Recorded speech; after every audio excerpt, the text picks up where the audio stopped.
আসসালামু আলাইকুম ওয়া রাহমাতুল্লাহি ওয়া বারাকাতুহু।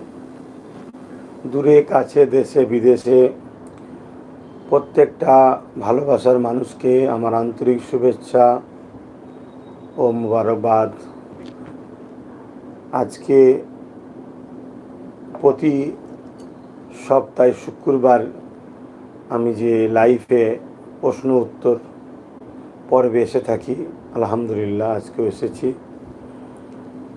তাই আমি আশা করছি প্রত্যেকটা ভালোবাসার মানুষ আপনারা সুস্থ আছেন, ভালো আছেন।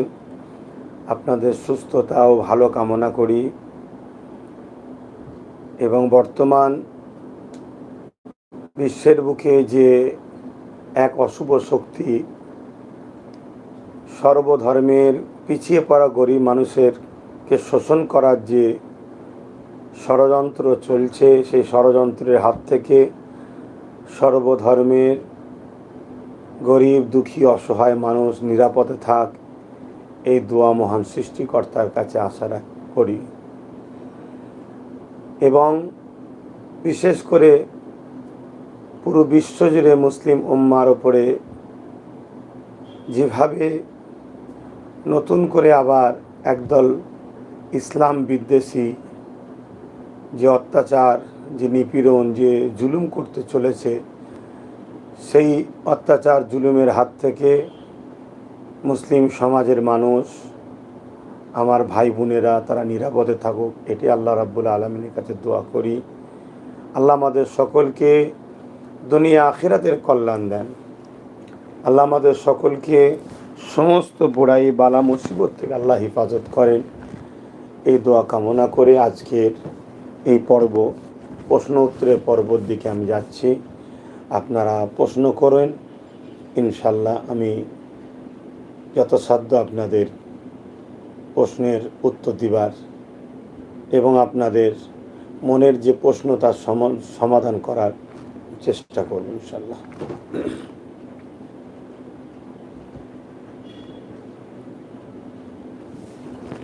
আলামিন মোল্লার প্রশ্ন, 2026-এ আইএসএফ এর ব্যানারে আপনাকে দেখতে পাবে বাংলাবাসী। 2026 এখন অনেক দূর। বর্তমান যে পরিস্থিতি, এই পরিস্থিতিতে আমাদের সবাইকে, বিশেষ করে আমরা যারা মুসলিম, দলিত, আদিবাসী, সিভিল কাস্ট, সিভিল ট্রাই, প্রতিটা ধর্মের মানুষকে আমাদেরকে রাজনীতির পাওয়ারে নেবার জন্য এগিয়ে আসা দরকার। একটা প্রবাদ বাক্য আছে, যার দল নেই তার বল নেই। এবং ডক্টর বাবা সাহেব আম্বেদকর বলেছেন, সংখ্যা অনুপাতে ভাগিদারি। তো সেই জায়গায় এখনই সবাইকে এগিয়ে আসা দরকার। অবশ্যই আমি গরিব মানুষদের পাশে ছিলাম, আছি, আগামীতেও থাকবো ইনশাল্লাহ।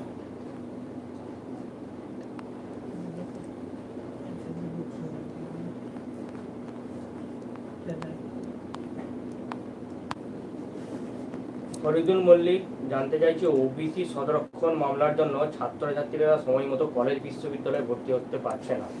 এ প্রসঙ্গে রাজ্য সরকার এবং কেন্দ্র সরকার কোনো ভূমিকা পালন করছে না। এ প্রসঙ্গে আপনি কি বলবেন? বর্তমান আমার ভারতবর্ষে কেন্দ্রে যে সরকার আছে, সে সরকার সম্বন্ধে আমরা সকলে ওয়াকিবহাল। তিনি আমার দেশ ও দেশবাসীকে ধ্বংসের মুখে ঠেলছে।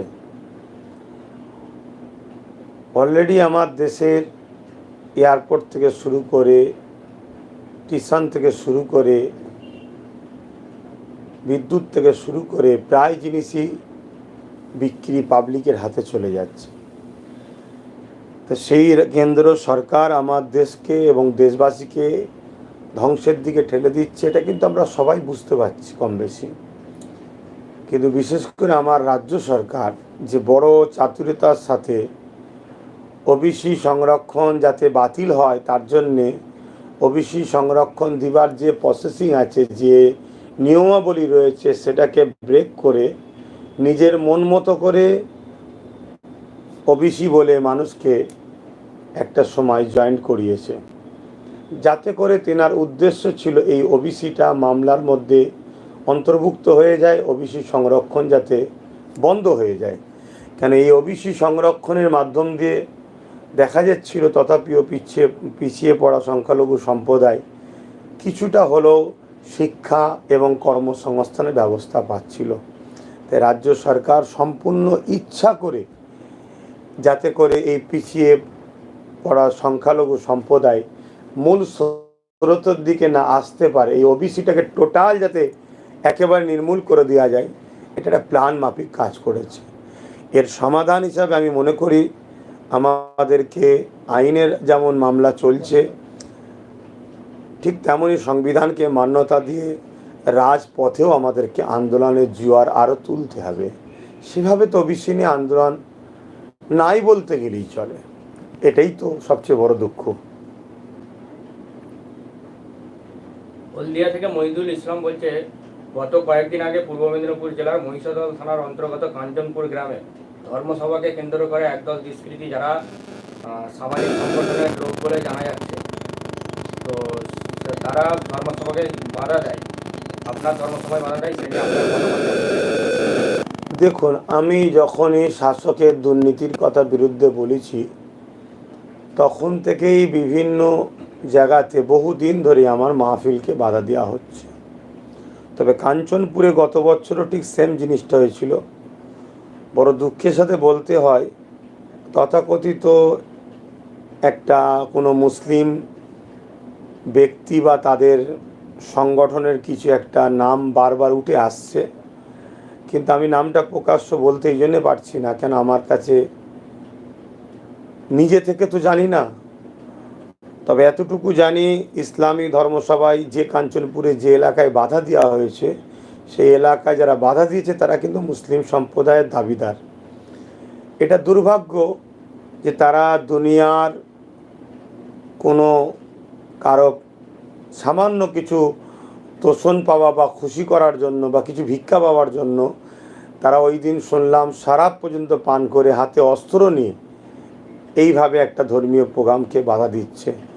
তবে আমি আপনাদের চ্যানেলে রাজ্যবাসীকে জানাই, ধর্মের ওপরে বাধা যুগে যুগে এসেছে, যুগে যুগে আসবে, এটা নিয়ে ভাবার কিছু নেই, মানে মন খারাপ করার কিছু নেই। এর জন্য আমাদেরকে শক্তভাবে আরও এগিয়ে যেতে হবে।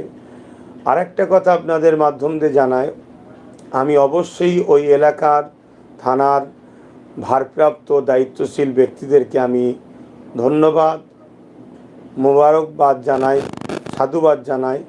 তিনারা ব্যাপারটাকে বুঝতে পেরেছেন যে এটা একটা ধর্মসভার উপরে জুলুম হচ্ছে, মানুষের গণতন্ত্র সংবিধান অধিকারকে হরণ করা হচ্ছে। তাই তেনারা শক্ত হাতে এটাকে রুখে যাতে জলসাটা সুস্থভাবে হয়, তার জন্য প্রশাসন বন্ধুরা খুব সুন্দরভাবে সহযোগিতা করেছে। তাই প্রশাসন বন্ধুদেরকে আমি ধন্যবাদ আরও একবার জানাই। আর যারা এই সমাজ বিরোধী মানুষ, যে মুসলিম সমাজের, এদের পিছনে একটা অশুভ অদৃশ্য একটা শক্তি আছে। আমি জানি হয়তো আমার যাওয়াতে তাদের হয়তো কিছু পজিশনে নষ্ট হচ্ছে, তাদের হয়তো মানুষকে নিয়ে যে একটা সংগঠিত করে খাওয়ার হয়তো কিছু পরিকল্পনা থাকতে পারে। নাই ধর্মের প্রচার করব, সেখানে সমস্যা কী হবে, বা হয়তো বিভিন্ন সময় বিভিন্ন রাজনীতির দলের ছত্রছায়াতে তারা বড় হয়েছে, সে জায়গায় আমরা মানুষকে শিক্ষা দিচ্ছি যে দলদাস হওয়া বন্ধ করো, বাইরে আসো। হয়তো এই কথাগুলো তাদের অসুবিধে হচ্ছে, তাই তারা চেষ্টা করছে। তবে আমি দোয়া করি আল্লাহ তাদেরকে হেদায়েত করুক, ওই সকল মুসলিম যুবককে বোঝার তৌফিক দিক, যারা সামান্য পয়সায় বা কোনো অদৃশ্য শক্তিকে খুশি করার জন্য এই নেশা জাতীয় দ্রব্য পান করিয়ে একটা ধর্মীয় সভার বিরোধী করছে, মুসলিম দাবি করে, এটা অনেক দুঃখজনক। শেখ মুবারক আলী উনি বলছে, রাজ্যের জনসংখ্যা বেড়েছে, কিন্তু সেই তুলনায় নতুন স্কুল, কলেজ, হাসপাতাল বা ডাক্তার, শিক্ষক বাড়েনি। দেখুন, যখন শাসকই চাই জনগণের ক্ষতি করব, তখন স্কুলের স্বপ্ন দেখে লাভ নেই, আর সুস্বাস্থ্য সুচিকিৎসারও স্বপ্ন দেখে লাভ নেই। শাসকরাই তো চাইছে দেশকে বেকারত্বের দিকে ঠেলে দেওয়া, অযোগ্য অশিক্ষিতর দিকে ঠেলে দেওয়া, দেশের মানুষের চিকিৎসাকে ধ্বংস করে দেওয়া। কেন, যেভাবে শিক্ষা দুর্নীতি, যেভাবে স্বাস্থ্য দুর্নীতি, যেভাবে ঘোটালা চলছে, এ থেকে তো বোঝাই যাচ্ছে যে এটা একটা সাজা ইচ্ছা করে নাটক, ভারত ও ভারতবাসীকে শেষ করার একটা পরিকল্পনা চলছে। তা থেকে আমার রাজ্যও নিরাপদ নয়। রাজ্যে তো শিক্ষা প্রতিষ্ঠান দিনকে দিন বন্ধ হয়ে যাচ্ছে, দিনকে দিন বন্ধ হয়ে যাচ্ছে। বর্ষার পানি শুরু হয়েছে, আবহাওয়া ঠান্ডা হয়ে গেছে, আবার নাকি গরমের ছুটি বাড়িয়েছে। কেন? যাতে করে মানুষ যেটুকু পড়েছে ওইটুকুও ভুলে যায়। কোনো বাচ্চারাই যদি প্রতিদিন কন্টিনিউ পড়াশোনা না হয়, রেগুলার যদি ক্লাস না থাকে, রেগুলার যদি পড়াশোনা না হয়, সেটাকে ভুলে যাওয়াটা স্বাভাবিক। তো শিক্ষা থেকে মানুষকে সরিয়ে দেওয়া এটা একটা ফেরাউনি একটা ষড়যন্ত্র, যাতে করে ওই বলে না, বুকা পাড়াতে চুনকে দই বলে বিক্রি করা, মূর্খর কাছে সমাজে যেটাই দেবে সেটাকেই খাইয়ে দেওয়া যায়। এটা একটা পরিকল্পনা। তাই আমাদের সবাইকে জাতিকে, জাতিকে এগিয়ে আসতে হবে, যাতে করে আমরা এমন একটা সমাজ ব্যবস্থা করতে পারি সেখানে শিক্ষা, সুচিকিৎসা, যেটা আমাদের সংবিধান দিয়েছে, শিক্ষা, স্বাস্থ্য, কর্মসংস্থান, বাসস্থানে যেন সুব্যবস্থা হয়। গত কয়েকদিন আগে দেখা গেল রাজ্যের মহিলা প্রতিনিধিও নিরাপদ নয়। কুলপির রাজনগর গ্রামে একজন মহিলা জনপ্রতিনিধিকে শাসক দলের কিছু দুষ্কৃতী অপহরণ করে, কি বলবেন? দেখুন, সেই একই কথাই তো বারবার ঘুরিয়ে ভাইয়ের আমার প্রশ্ন করছে। দেখুন, শাসক যদি সমাজের মধ্যে শোষণ করতে শুরু করে, তাহলে সমাজ কিসের নিরাপদ? আর প্রশাসনের মধ্যে একটা অংশ, যেমন প্রশাসনকে ধন্যবাদ জানালাম, একটা অংশ যারা প্রশাসন নয় কিন্তু প্রশাসনের ইউনিফর্ম পরে চটি পরে ঘুরে বেড়াচ্ছে, তারা হলো শাসকের ক্যাডার, শাসকের গুন্ডাও বলতে পারি। শাসকের হয়ে তারা শাসকের তামাক খায়, শাসকের হয়ে কাজ করে। অতএব তাদের কাছে আজকে মহিলা একজন অপহরণ হয়েছে, এটা তো দুর্ভাগ্যজনক, দুঃখজনক। এটা তো কোনোভাবে কাম্য না, এটা সংবিধান বিরোধী কাজ। এর বিরুদ্ধে প্রত্যেকটা মানুষের আজকে মুখ খোলা দরকার, না হয় আগামী দিন আমাদের ঘরের বেটিরাও নিরাপদ নয়।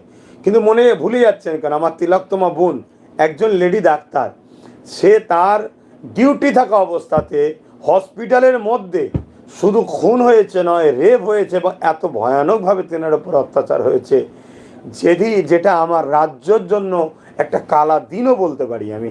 তাহলে সেই জায়গায় বোঝা দরকার, শাসকই যখন শোষণ করতে চায়, তখন লেডি, মহিলা হোক আর বাচ্চা হোক, বৃদ্ধা হোক আর বুড়ো হোক, কেউ নিরাপদ নয় এখন।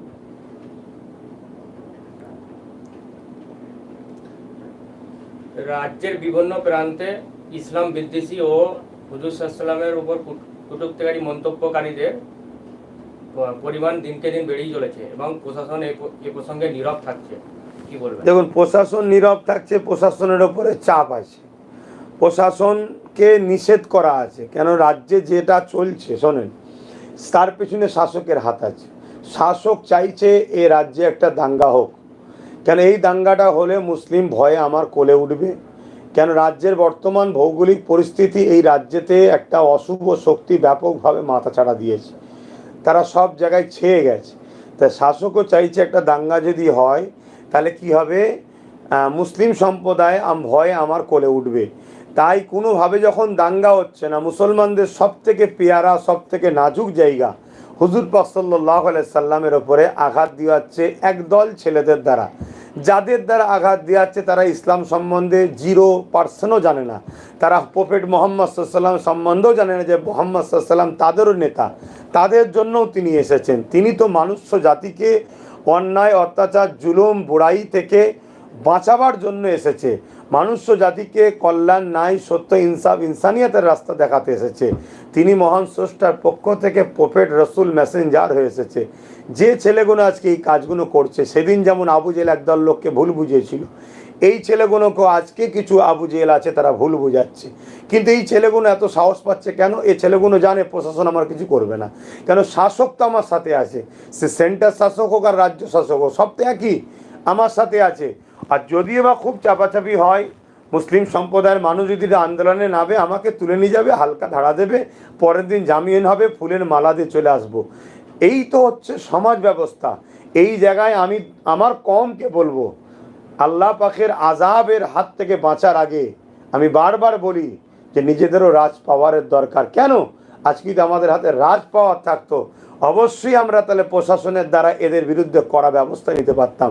প্রশাসন তো রাজ পাওয়ারের ইশারায় চলে, কিন্তু যাদের হাতে আমরা পাওয়ার তুলে দিয়েছি, সে শাসক কি করবে? আমার রাজ্য সরকার কি আইন করবে? শুধু হুজুর পাক সাল্লামের নিয়ে আমি ভালোবাসি কিন্তু অন্য ধর্মের মানুষ তার ধর্ম, তাহলে একটা আইন হোক, কোনো ধর্মগুরুর উপরে আঘাত দিলে তার চরমতর শাস্তি দরকার, ফাঁসিরও ব্যবস্থা করা হোক, যাবজ্জীবন জেলের ব্যবস্থা করা হোক। কেন এটা এমন একটা ইস্যু, এই ইস্যুতে সমাজের দৈনন্দিন মানুষের যাত্রাও যেমন রোড ঘাট বন্ধ হয়ে যায়, এবং এটা একটা দুই সম্প্রদায়ের মধ্যে একটা দাঙ্গার পরিস্থিতি তৈরি হয়। তো যে লোকটা দুই সম্প্রদায়ের মধ্যে দাঙ্গা লাগিয়ে হাজার হাজার নিরীহ মানুষের ক্ষতি করতে চায়, এরকম লোককে জেলের ভেতরে রাখা দরকার। কিন্তু শাসক রাখবে না, শাসক এদেরকে শেল্টার দিচ্ছে এবং এরা জানে যে শাসক আমাদের সাথে আছে, তাই এই সাহসটা তারা পাচ্ছে। ইতিপূর্বে যেরকম ঘটনা প্রচুর ঘটছে আমরা দেখছি।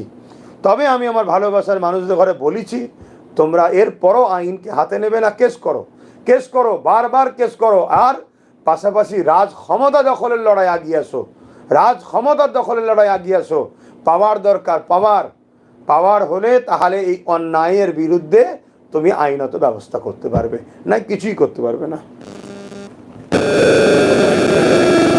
পরিবারের একজন আইএসএফ থেকে 2026-এ প্রার্থী হওয়ার জন্য তিনি ভিডিওতে বললেন এবং তিনি জানালেন যে নওশাদ যদি ঘোষণা দেয় তাহলে আমি প্রার্থী হব, কি বলবেন?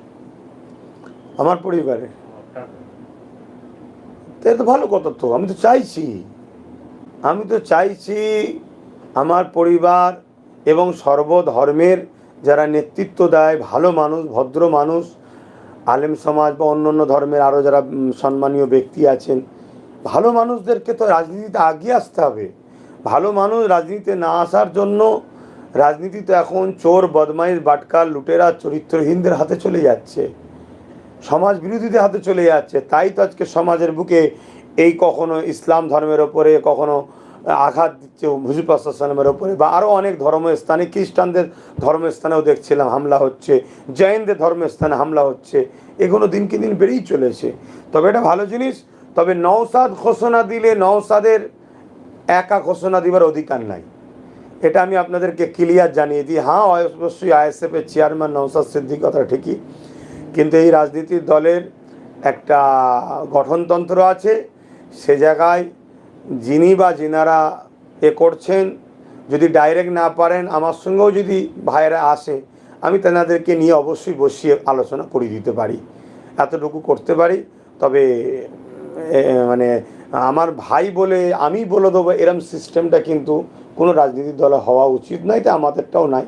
অন্য জায়গায় থাকতে পারে একটা পোস্ট, বাকি সব ল্যাম্প পোস্ট, এখানে একটা গঠনতন্ত্রের ব্যাপার আছে সেই জায়গাটা। তবে আমি বলবো একজন কেন, একাধিক ভাইদেরকে সবাইকে আগিয়ে আসা দরকার। কী জন্য আগিয়ে আসা দরকার? অন্যায়কে খতম করার জন্য, পিছিয়ে পড়া মানুষের অধিকার দেওয়ার জন্যে, মহান সৃষ্টিকর্তা রব্বুল আলামিনের সৃষ্টিকে বাঁচাবার জন্য, সমাজের দুর্নীতি মুক্ত করার জন্য। ইসলাম কি? ইসলাম তো এটাও বলছে দুর্নীতি মুক্ত, নেশা মুক্ত, অন্যায় মুক্ত, চোর মুক্ত, খুন মুক্ত একটা সুন্দর সমাজ ব্যবস্থা তৈরি করা। সেই জায়গায় আগিয়ে আসা তো অনেকটা ভালো কাজ হবে। আশা রাখবো তিনারা আগিয়ে আসবেন, খুব ভালোই হবে। তাহলে ফুরফুরা শরীফ আহলে সুন্নাতুল জামাত দত্তপুকুর থানা শাখা কমিটির পক্ষ থেকে আগামী 27শে মে মঙ্গলবার ওয়াকফ আইন 2025 বাতিলের দাবিতে প্রতিবাদ সভা জানিয়েছেন। আহ্বায়ক হিসাবে আপনার নাম আছে, আপনি কি সশরীরে উপস্থিত থাকবেন? আমাকে কিছু কিছু জায়গা থেকে অনেক দিন ধরে রিকোয়েস্ট করছে, আমি তাদেরকে একটা কাজ দিয়েছিলাম, প্রতিটা গ্রাম লেভেলে তোমরা আহলে সুন্নাতুল জামাতের পক্ষ থেকে মানুষকে সজাগ করো এই ওয়াকফটা কি এবং কেন্দ্র সরকার কি করতে চাইছে। এটা নিয়ে তারা কর্মসূচি দীর্ঘ প্রায় দিন ধরে আজকে করে আসছে। তো এই জায়গাতে তারা আজকে বারবার অনেক জায়গা থেকে মানে অনুরোধ করছে তারা আমাকে একটা মানে সশরীরে তাদের কাছে যাওয়ার জন্য। তবে 27 তারিখে এই মাস, এই আগামী আজকে হচ্ছে আগামী মঙ্গলবার, সরি আজকে কত তারিখ যেন, 23 তারিখ, হ্যাঁ 27শে মে, 27শে মে, এটা 27শে মে মঙ্গলবার খিলকাপুর মাঠেতে ইনশাল্লাহ আমি যাওয়ার মন স্থির করেছি। কেন ভাইয়েরা অনেক রিকোয়েস্ট করছে, আরও কয়েক জায়গায় প্রোগ্রাম দিয়েছি, খুব ব্যস্ততার মধ্যে দিয়ে প্রোগ্রাম। আমি তো রোজই অকাবলে আন্দোলন করছি, আমি যেখানে যাচ্ছি সেখানেই আন্দোলন করছি। তবে আহলে সুন্নাতুল জামাতের শাখা ইউনিট কমিটি যারা আছে তেনারা তো বারবার আবেদন করছে যে আমি আপনারা যে কাজ দিয়েছেন আমি করেছি, আমরা করেছি, আপনি যদি একটা কোনো প্রোগ্রাম করে আমাদের সাথে একটু সাথ দেন, আমরা আপনাকে যদি পাই বক্তা হিসাবে, আলোচক হিসাবে, আমরা বড় খুশি হব। তো 27 তারিখে আমি আসছি ইনশাল্লাহ। ওই এলাকা যারা কর্মী নেতৃত্ব আছে, ভালোবাসার মানুষ আছে, আপনারা সকলে খিলকাপুর মাঠে আসেন। বা আমাদের 3টে থেকে প্রোগ্রাম শুরু হবে, এই 3টে সাড়ে 3টের পর থেকেই শুরু হবে। সেই জায়গায় আমরা একত্রিত হব। আমরা আমাদের দেশের যে গণতান্ত্রিক দেশের সংবিধানের যে রাইট এবং কেন্দ্র সরকারের যে কালা কানুন তার বাতিলের দাবিতে, যেটা সুপ্রিম কোর্টে কেস চলছে, সংবিধান আমাদেরকে রাইট দিয়েছে, আমরা গঠনতন্ত্রভাবে আলোচনা করব এবং এর প্রতিবাদ জানাবো। অল ইন্ডিয়া মুসলিম পার্সোনাল ল বোর্ড 26 তারিখ ব্রিগেড সমাবেশের ডাক দিয়েছিল, সেটা বাতিল হয়ে জানিয়েছিল যে 1 মাসের মধ্যে নতুন ডেট ঘোষণা হবে। এবং এটাও জানানো হয়েছিল যারা গাড়ি ভাড়া করেছিলেন তারা অ্যাডভান্স না নেবার জন্য না তুলে নেয়। তো এখনো পর্যন্ত কোনো ডেট ঘোষণা হয়নি, সেই নিয়ে মানুষ বিভ্রান্তের মধ্যে আছে, কি বলবেন? দেখুন, এই ব্যাপারটা খুব সেন্সিটিভ ব্যাপার হয়ে গেছে। তো এখানে দুঃখজনক যে এত বড় একটা সংগঠন মানে এরমভাবে কাজটা কেন করে ফেললেন আমি ঠিক বুঝতে পারছি না। আর আমি ছোট মানুষ, এত বড় ব্যাপারে কথা বলাটাও ঠিক, একবার শুধু বলেছিলাম আমি যাচ্ছি না, নিজের ব্যক্তিগত তাহলে কত সমালোচনা হয়েছে। তবে আমি এতটুকু কথা বলবো, আগেও বলেছি, ভালোবাসা ভালো জিনিস, তবে বর্তমান সময়ে একটু চোখ খুলে রাখা দরকার। যেখানে সেখানে শুধু ডাকলে ছুটবো এমন মন মানসিকতাও যেন না থাকে। দ্বিতীয় নম্বর কথা, যে কোনো জিনিস প্রস্তুত আগে ভালো করে কমপ্লিট করে তারপর আগানোটা মনে হয় বর্তমান সময় আমাদের ভাবা দরকার। কেন? কেন্দ্রে রাজ্যে উভয় জায়গায় মুসলমান ও ইসলাম বিদ্বেষী একটা সরকার চলছে। রাজ্য সরকার, আমি ওই দিন আরও বুঝতে পেরেছিলাম যে এই ওয়াকফ যে 26 তারিখে যে আন্দোলনটা রাজ্য সরকারও চাইছে না।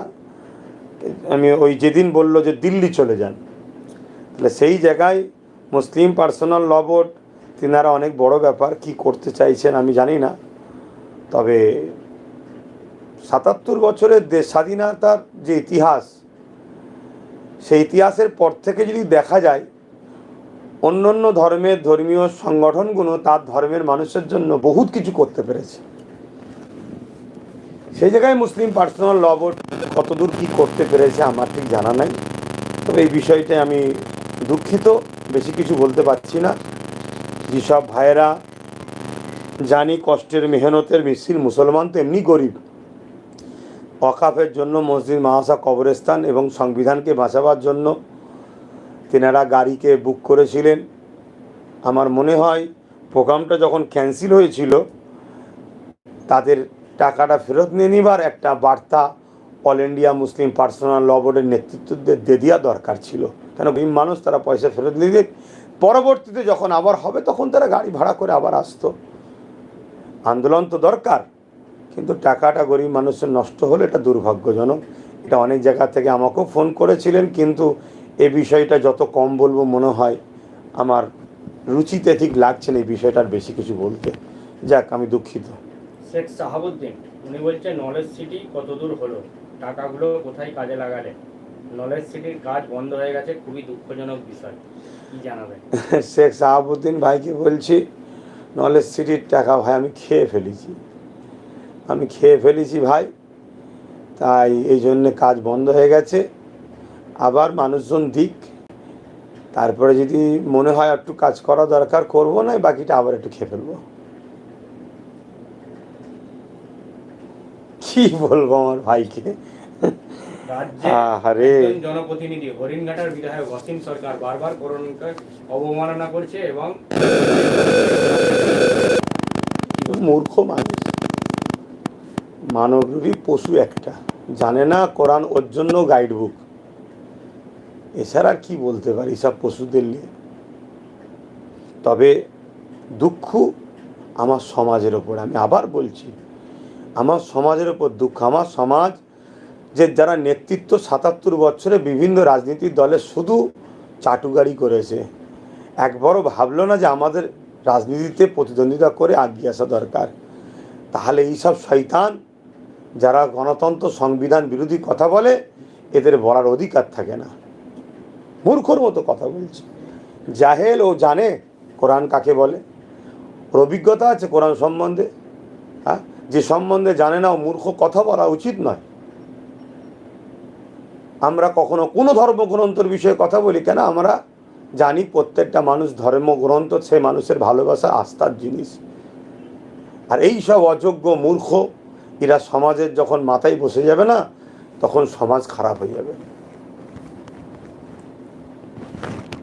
1200 দিন হতে চললো আনিস খানকে যারা শহীদ করলো তারা এখনো ঘুরে বেড়াচ্ছে, আনিস খানের এখনো বিচার হলো না, কি বলবেন? আনিস খানের লাশকে তো মোটা অঙ্কের টাকায় বিক্রি করে দিয়েছে, ভালো ভালো লোকেরা বিক্রি করেছে। এবং রাজ্য সরকার, আপনারা আনিস খানের ইস্যুটাকে তো, মূল ইস্যুটা তো মানুষ জানেনি, একটা অন্য রাস্তায় ঘুরছিল। আনিস খানের সঙ্গে মূল লড়াই কিন্তু আলিয়ার জমি বিক্রি করালি। এটা আমার সমাজের মানুষ কতটা জানি না। আলিয়ার সম্পদকে বিক্রি করে দিচ্ছে রাজ্য সরকার। আনিস খান সেখানে আলিয়ার ছাত্র ইউনিয়নের পক্ষ থেকে সেটাকে রুখেছিল এবং রুখার জন্য অনেক আন্দোলন করেছিল। তাই আনিস খানকে বড় প্ল্যান করে খুন করা হয়েছে। আর রাজ্য সরকার যে বলল আমি সিট তৈরি করে 1 সপ্তাহের মধ্যে বিচার করে দেবো, দেখুন রাজ্য সরকার বিচার করতে পারবে না। কেন? রাজ্য সরকারের অনেক বড় বড় বোয়াল মাছ এই আনিস খানের মারার পিছনে আছে। যাদেরকে দিয়ে রাজ্য সরকার ধরে বা বলে, রাজ্য সরকারটাই পড়ে যাবে। তো এই জায়গায় আমি একটাই কথা বলবো, বিচার অবশ্যই পাবে আনিস খান, দুনিয়ায় না পায় আখেরাতে পাবে। আর দুনিয়ায় যদি পেতে চায় তার জন্যে আনিস খানকে যারা ভালোবাসে, এবং শুধু আনিস খান নয়, অন্যায় মিটিয়ে ন্যায়কে যারা প্রতিষ্ঠিত করতে চায়, এমন হুকুমত, এমন সরকার দরকার যারা ন্যায়ের পক্ষে আওয়াজ তুলবে। না এরকম কত আনিস খান নীরবে মারা যাচ্ছে, কত আনিস খানকে নীরবে খুন করা হচ্ছে, সেগুলো সমাজের বুকে আসেই না। লক্ষ লক্ষ বেটি, লক্ষ লক্ষ মা, বিভিন্ন ধর্মের, বিশেষ করে গরিবদের ওপরে কত জুলুম হচ্ছে, কোনো খবরে সেগুলো আসে না। এরকম জুলুম অত্যাচার বাড়বে যখন শাসক উপযুক্ত না হয়, তখন এরকম হওয়াটা স্বাভাবিক। আর এই বিষয়ে দ্বিতীয় আমার কি বলার আছে? আমি যাই বলবো সেই ঘুরিয়ে একটাই কথা বলবো, লোহাকে কাটতে গেলে লোহা দরকার। আইন যখন একটা আইনের একটা অংশ লোক যখন, আইনের রক্ষার যখন একটা অংশ মানুষ যখন দুষ্কৃতীদের ঘরে শেল্টার দেয়, তাহলে আমাকেও ওই দুষ্কৃতীদের হাত থেকে, আইনের রক্ষকদের হাত থেকে দুষ্কৃতীদের ঘরে কাটতে গিয়ে শাস্তি দিতে গেলে আমাদের ঘরেও আইনেরই শক্তি দরকার, না হবে না।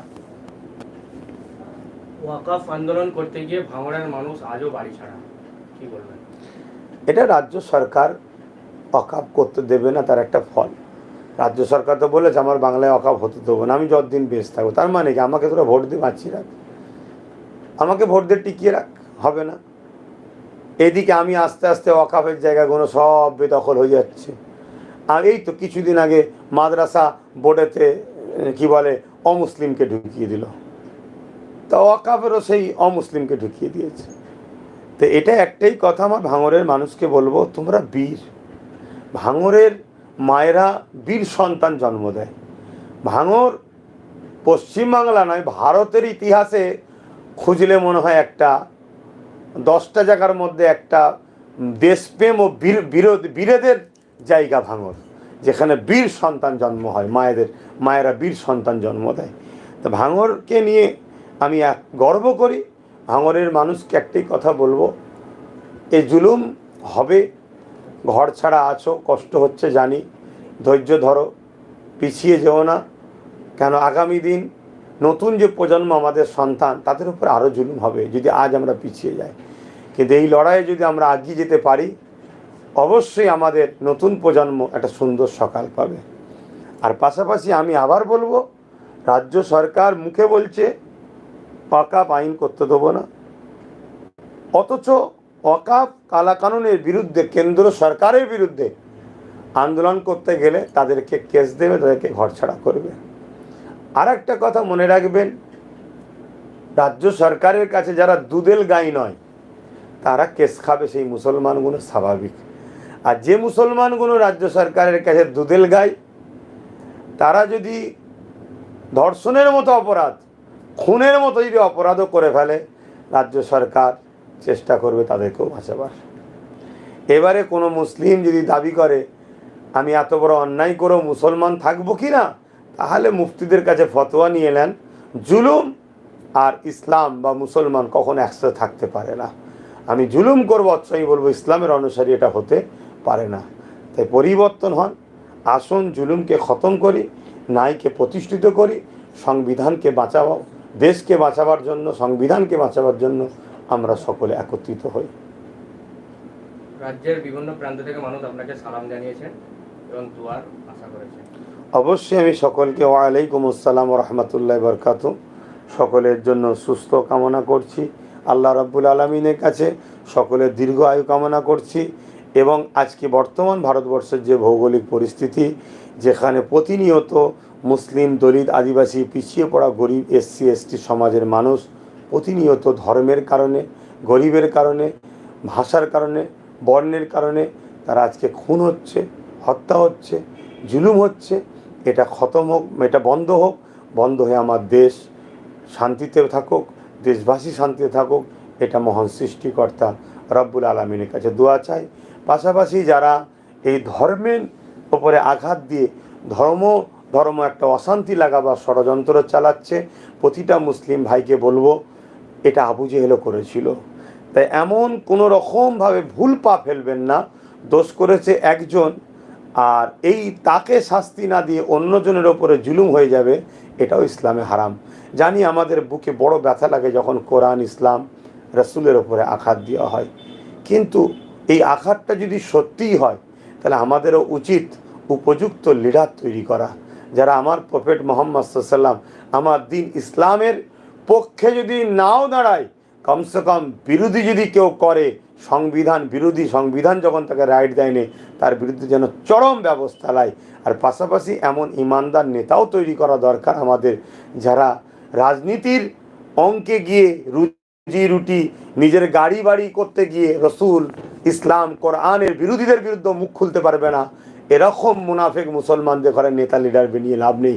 এই পশ্চিমবাংলায় অনেক কটা মুসলিম এমএলএ, এমপি, মন্ত্রী আছে, এদের মুখে কোনো দিন শুনেছেন আপনার মসজিদের ওপর আঘাত দিলে কথা, আপনার কোরআনের ওপর আঘাত দিলে কথা, আপনার দিনের ওপর আঘাত দিলে কথা? আমি বলছি না যে এরা অন্য ধর্মের ওপর আঘাত দিক, কেন ওটা ইসলাম শিখায়নি, কিন্তু আমার রসুল আমার দিনের ওপর আঘাত দিলে তুই তো নবীর উম্মত দাবি করিস, মুসলমান দাবি করিস, এদের মুখ থেকে কোনদিন শুনেছেন? এরা সুরাতে সকলে মুসলমান সেজে আছে, এরা মূলত সময়ের অপেক্ষা সব ঝুপঝাপ করে ইসলাম ত্যাগ করে অন্যদিকে চলে যাবে। এজন্যে বলবো, এক যেমন অন্য ধর্মের মধ্যেও অনেক ভালো মানুষ আছে, যারা নিজের ধর্মকে যেমন ভালোবাসে অপর ধর্মকে সম্মান করে, সেরকম নেতাও হোক আমি চাই।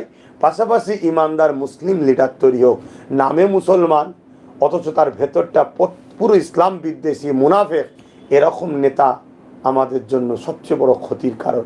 এটা আমাদেরকে মাথায় রাখতে হবে।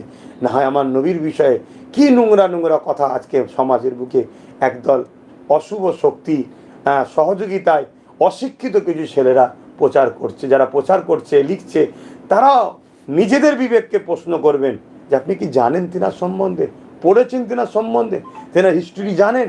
তিনার হিস্ট্রি আজকে ইউরোপ দুনিয়া, পশ্চিমা দুনিয়া পড়ছে, তাদের ঘরের যুবক যুবতীরা দলে দলে সব ইসলাম কবুল করছে। আপনি জানেন তাদের মিডিয়া বলছে 2040-45-এর মধ্যে ইউরোপ দুনিয়া সংখ্যাগুরু হবে ইসলাম, তারা মুহাম্মদ সাল্লাল্লাহু আলাইহি ওয়াসাল্লামের অনুসারী হচ্ছে।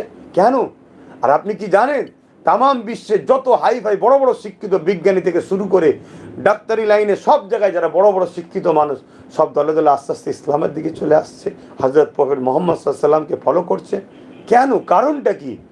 তাই আমি বলবো, এর পরেও যদি আপনার বিশ্বাস, আপনার আস্থাকে আমি ছোট করছি না, আপনার বিশ্বাস, আপনার আস্থা যেমন আপনার কাছে ভালো, আমারটা আমার কাছে ভালো, এই ফিতনা লাগিয়ে সমাজের মুখে একটা দাঙ্গা তৈরি করে পশ্চিমবাংলায় বিজেপির শক্ত ঘাঁটি তৈরি করার এবং রাজ্য সরকার মুসলমানকে নিজের গোয়ালের গরু বানিয়ে রাখার একটা ষড়যন্ত্র চলছে। তাই এই জায়গায় জাতি, ধর্ম, বর্ণ নির্বিশেষে সবাইকে এগিয়ে আসা দরকার। বিশেষ করে যারা আখেরাতকে বিশ্বাস করো, জবাব কিন্তু আল্লাহর কাছে দিতে হবে। আগিয়ে আসো, রাজ পাওয়ার তৈরি করো, অন্যায়ের প্রতিবাদ করার জন্য, ন্যায়কে প্রতিষ্ঠিত করার জন্য। অনেকটা কথা বলে ফেললাম, আমি দুঃখিত, সময় আর দিতে পারছি না। আবার বেঁচে থাকলে আপনারাও সুস্থ থাকেন, ভালো থাকেন। আগামী সপ্তাহ শুক্রবার চেষ্টা করব 7টায় আসা। আজকে যেমন দেরি হয়ে গেল 15-20 মিনিট ব্যস্ততার দরুন।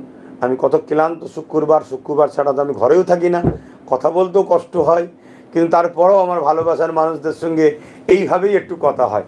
প্রচুর মানুষ দুবাইয়ে বসে আছে, কাতারে বসে আছে, সৌদি বসে আছে, কর্মসূত্রে চলে গেছে, উপার বাংলাদেশ থেকে, তারপরে আমার ভারতবর্ষের বিভিন্ন রাজ্য থেকে বাংলা ভাষাভাষী মানুষ, তারা সব বিভিন্ন রাজ্য দেশ থেকে তারা দেখে, সালাম পাঠায়, বিভিন্ন প্রশ্ন করে।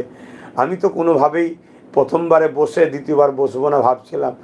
এই যারা পরিচালনা করে এই আয়োজন, তারা বলে না ভাইজান, এতে অনেক মানুষ খুশি হচ্ছে, সালাম দিচ্ছে, আপনাকে প্রশ্ন করছে, উত্তর পাচ্ছে, আপনি সময় দেন। কিন্তু সারাদিন এত মেহমানলে ব্যস্ত থাকি, আর থাকি, আমি কথা বলতেও হাঁপিয়ে যাই, তাই কথা আমার আটকে যাচ্ছে। আমি আশা করছি আমার ভালোবাসার মানুষদের নিয়ে এভাবেই আমরা খুশিতে আছি। আসুন, আল্লাহ আমাদের উভয়কে ভালো রাখুক, সুস্থ রাখুক।